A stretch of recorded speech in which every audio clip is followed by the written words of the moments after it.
कि scale scale समझिए, एक असेंबली में तकरीबन 12 से 15% वोट इन्होंने मैन्युफैक्चर कर दिए। तो अगर चुनाव में 2-3%, 4% की मार्जिन चल रही है तो वो तो गया। भाई मेरी समझ के परे है, ये क्या करते हैं नहीं करते हैं, इनको खुद याद रहता है कि ये क्या कर रहे हैं। कर्नाटका में किसकी सरकार है? अगर ये वोट चोरी की अगर ये बात कर रहे हैं तो किसकी सरकार ने वोट चोरी की वहां पे? क्योंकि स्केल समझिए, एक असेंबली में तकरीबन 12 से 15% वोट इन्होंने मैन्युफैक्चर कर दिया। तो अगर चुनाव में 2-3%, 4% की मार्जिन चल रही है तो वो तो गया, राइट। और हमने ऐसा पैटर्न आइडेंटिफाई किया है देश में, जहां पे एक सीट पे धड़ाके से बीजेपी स्वीप करती है या 2 सीटों पे धड़ाके से स्वीप करती है, बाकी सीट में नेचुरल कंपटीशन चल रहा है और फिर सडनली एक सीट में जैसे यहां हुआ स्वीप हो जाती है और पूरा चुनाव चला जाता है। आखिरी बात, नरेंद्र मोदी 25 लोकसभा सीट के कारण प्रधानमंत्री हैं।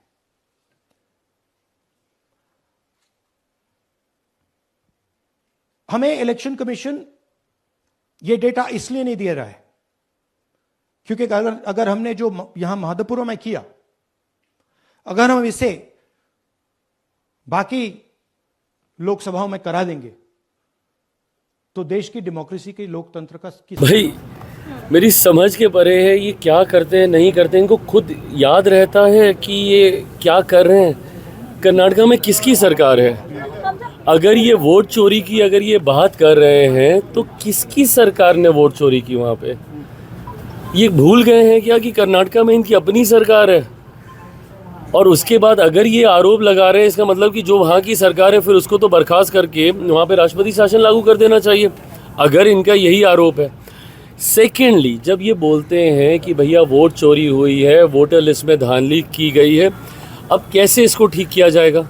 पहले तो खुद जा के दरवाजे खटखटाते हैं, उसके बाद जब इनकी शिकायत सुनी जाती है, कार्रवाई की जाती है तो उस पर ये शिकायत करते हैं। अब ये इन्होंने अब कर्नाटका का मामला उठा दिया और इन्होंने दस्तावेज भी सामने दिखा दिए कि भैया ये कारण है और ऐसे ऐसे धांधली हुई है। इन्होंने एक आदमी के नाम दिखा दिए जो 4 जगह वहाँ पे वोट डाल रहा है।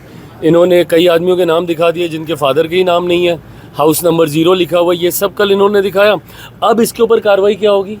कार्रवाई यही होगी जो SIR बिहार में चल रहा है। अब जब वहाँ पे SIR लागू किया जाए, एक तो खुद आप जा के मांग रहे हैं कि भैया आप इंटेंसिव रिव्यू कराओ, रिवीजन कराओ, और उसके बाद जब वो रिवीजन हो रहा है वहाँ पे, उसके बाद आप शिकायत करेंगे। जैसे ही अब ये कर्नाटका पहुँचेगा मामला, फिर ये बोलेंगे कि भैया यहाँ पे ये गलत हो रहा है, SIR को वापस लो। मेरी समझ में नहीं आता, चिट भी आपकी पट भी आपकी, आप चाहते क्या हैं? क्या करे कोई? चुनाव आयोग के पास जब आप शिकायत दर्ज कराइएगा कि भैया वोटर लिस्ट में धांधली हो रही है, कल 1 घंटे का पूरा इन्होंने इवेंट बना के वहाँ पे प्रेजेंटेशन रख दी।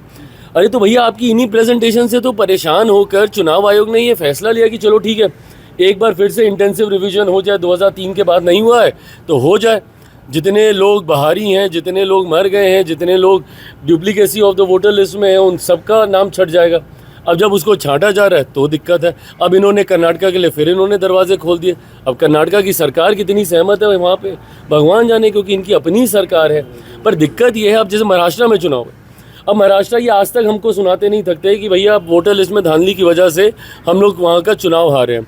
तो जो झारखंड का चुनाव जीते थे वो ठीक था, वहाँ पे वोटर लिस्ट ठीक थी, झारखंड में कोई दिक्कत नहीं है। एक समय पे 2 जगह चुनाव होता है, एक जगह आप जीत जाते हैं तो वो ठीक रहता है, जहाँ आप हार जाते हैं वो गलत हो जाता है। ये सोच ही गलत है, ये गलत राजनीति कर रहे हैं राहुल।